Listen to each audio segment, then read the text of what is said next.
வணக்கம். ஜவை Z from Javadhupatti Pudur. Power writer அப்படிங்கிற அந்த யூடியூப் சேனல் மூலமாக உங்களை மீண்டும் சந்திப்பு ரொம்ப மற்ற மகிழ்ச்சி. அத்தோட எங்கள் சேனலை சப்ஸ்கிரைப் பண்ணுங்கள், பெல் பட்டன் அழுத்த மறந்துடாதீங்க. அத்தோட எல்லாத்துக்கும் ஷேர் பண்ணுங்கள். சென்னை வந்த மோடி, ஹெச் ராஜா, இன்னும் இருக்கக்கூடிய பாஜகவில் இரண்டாம் கட்ட தலைவர்கள் எல்லாமே எடப்பாடி தலைமையில் நாங்கள் ஆட்சி அமைப்போம் அப்படிங்கிற வார்த்தை இன்னைக்கு வரைக்கும் சொல்லவே இல்லை.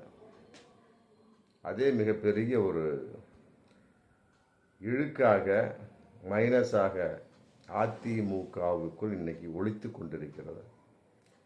ஒரு வார்த்தை, இந்த 2 நாளைக்கு முன்னால் மோடி வந்தார், பாஜக நிர்வாகிகளோடு கலந்துரையாடல், தேர்தலை எவ்வாறு சந்திக்க வேண்டும், மற்றபடி யார் யாரெல்லாம் எவ்வாறு செயல்பட வேண்டும்.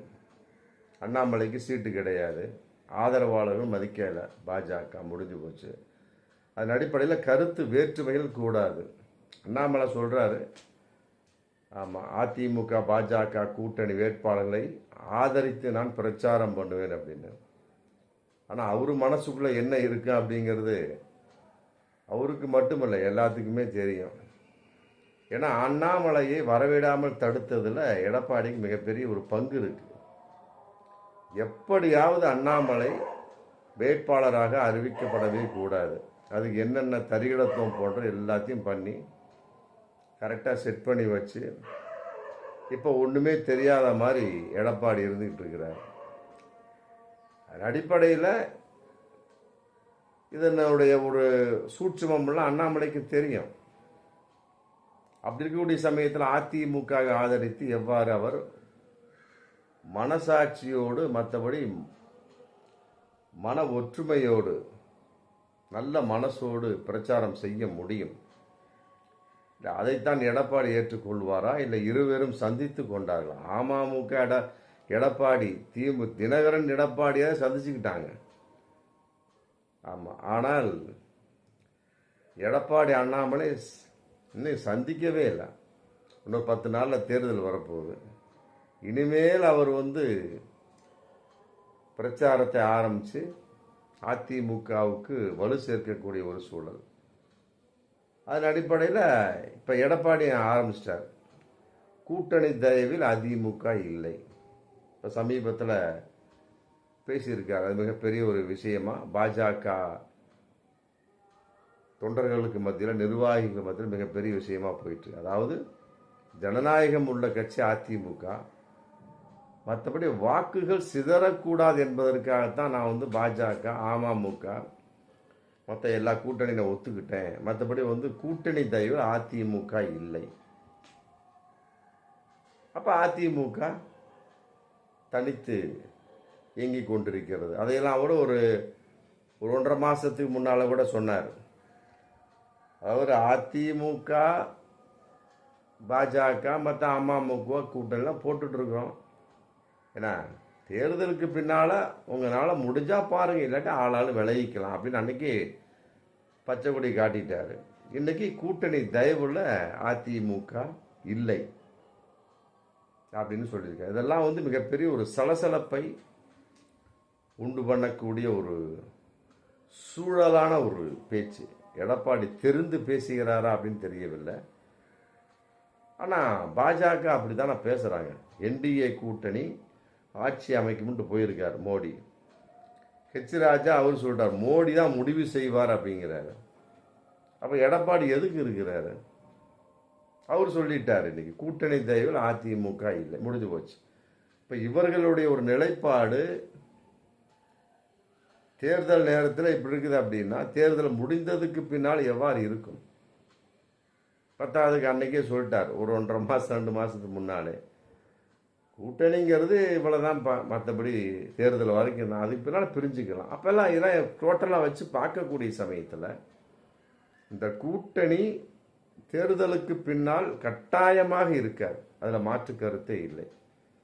அதே நேரத்தில் ஒரு சீட்டு 2 சீட்டு ஏதோ ஒரு வகையில் வச்சு ஒரு ஆட்சி அமைக்கக்கூடிய ஒரு சூழல் ஏற்பட்டால் இவர்கள் என்ன அடி போட்டுக்குவாங்க? நல்லா யோசிக்கணும். இந்த ஒரு வார்த்தை ஜாலமே போதும். எடப்பாடி கடைசி வரைக்கும் ஒத்துக்க மாட்டார்.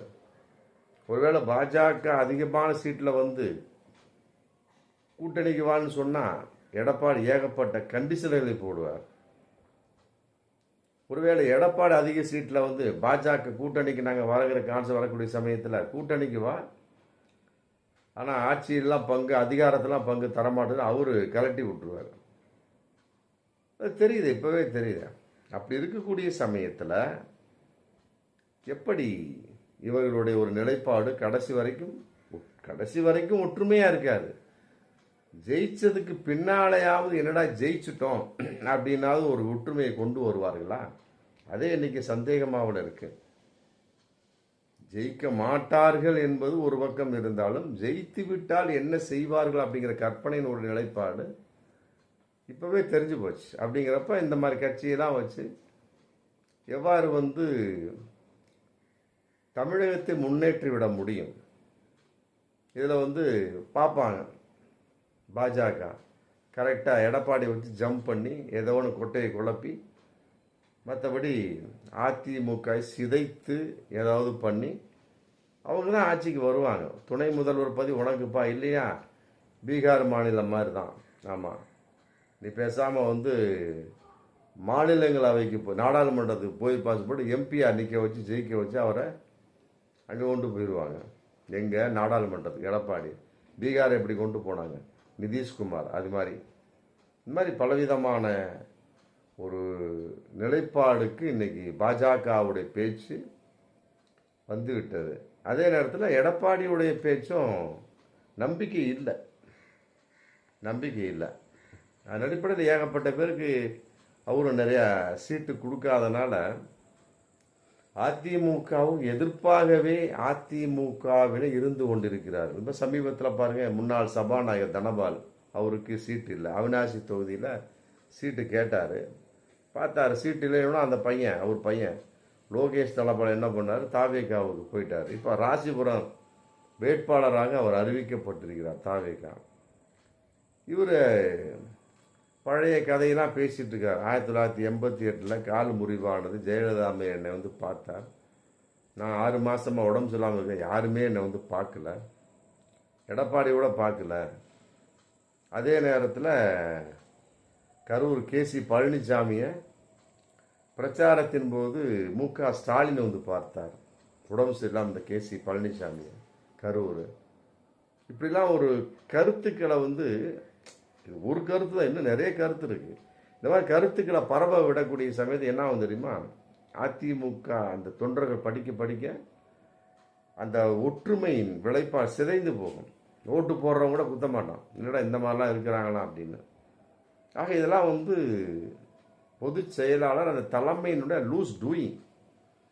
இந்த மாதிரி லூஸ் டூயிங்க்கு விடக்கூடாது. ஏன்னா இன்னும் 10 நாள் 15 நாள் தான் இருக்குது. அதுக்குள்ளே ரவுண்டு கட்டக்கூடிய அளவுக்கு எடப்பாடியோட பேச்சு இல்லை அப்படின்னு தான் நம்ம சொல்ல முடியும். இப்போ சமீபத்தில் கூட ஏகப்பட்டது பாஜகவில் ஏகப்பட்ட பிரச்சனைக்குரிய நபர்களாக தான் இருக்கிறாங்க. இந்த சிவகங்கை மாவட்டம் பாஜக வேட்பாளர் போட்டிருக்காங்க, அவளே பரமக்குடி பொன்பால கணபதி. அந்த ஆள் வந்து அந்த கட்சியிலே வந்து ஒரு எம்பி, முன்னாள் எம்பியை வந்து பெண்ணு இடுப்பை பிடித்து கிள்ளினார், அப்புறம் கட்டி அணைக்க ஓடி வந்தார், அப்புறம் சேலையால் ஏழை தலைப்பால் ஆமாம் இழுத்து அணைக்க வந்தார்லாம் அன்னைக்கு ஒரு இது வந்தது அந்த அம்மா. அதே பாஜக தான். அது கம்ப்ளைண்ட், அவங்க ஹஸ்பண்டு கம்ப்ளைண்ட் பண்ணி அது பிரச்சனையாக போயிட்டு இருந்தது. அவரெல்லாம் வந்து இன்றைக்கி பாஜகவில் வேட்பாளராக போட்டிருக்காங்க. அப்படிங்கிறப்ப அங்கு உள்ள அதிமுகவோட என்னடா இடுப்புக்குன்னா வீடியோ போயிட்டுருக்கு. இப்போ பாலகணபதி பொன்பால கணபதி அந்த செஞ்சதை வீடியோவை இன்றைக்கி சமூக வலைத்தளத்தில் போட்டு விட்டாங்க. முடிஞ்சு போச்சு. என்ன ஆகும், இப்போ அதிமுகவினர் வந்து பாஜகவோட எவ்வாறு ஓட்டு கேட்க முடியும் அப்படிங்கிற கேள்வியெல்லாம் இருந்துருக்கு. அதனால் வந்து இதெல்லாம் வச்சு கூட்டெல்லாம் வச்சு பார்க்கக்கூடிய சமயத்தில் பாஜகவால் அதிமுகவுக்கு வீழ்ச்சி, அதிமுகவால் ஆமாம் பாஜகவுக்கு தலைமை ஏற்க முடியாத ஒரு சூழல். அப்படிங்கிறப்ப ஏதோ ஒரு வகையில் ஜெயிச்சால் போதும். இந்த 10ஆவதுக்கு இப்போ பிரேமலதா அம்மையார்ட்டையும் வாங்கி கட்டிக்கிட்டார். யார்? எடப்பாடி பழனிசாமி. சாதியை பற்றி பேசினார், மற்ற குடும்பத்தை பற்றி பேசினார், விஜயகாந்தனுடைய குடும்பம் பேசினார். இப்போ சமீபத்தில் கருணாநிதியை பற்றியும் பேசினார். ஆமாம், அவரை வீட்டு சிறையில் வைத்திருந்தார்கள். அப்போவே மு.க. ஸ்டாலின் தலைவர் பதவியை பறித்து கொண்டார் அப்படின்னாரு. அதுக்கெல்லாம் ஆதாரமே கிடையாது. அந்த நேரத்தில் இவராக பேசி ஒரு கருத்தை அந்த ஓட்டு வாங்குவதற்காக கருத்தை, ஒற்றுமையான கருத்தை சிதைப்பதற்காக பார்க்கிறார். ஆனால் இந்த கருத்தை அவருக்கு வேட்டு வைக்கக்கூடிய அளவுக்கு மாறிக்கொண்டிருக்கிறது.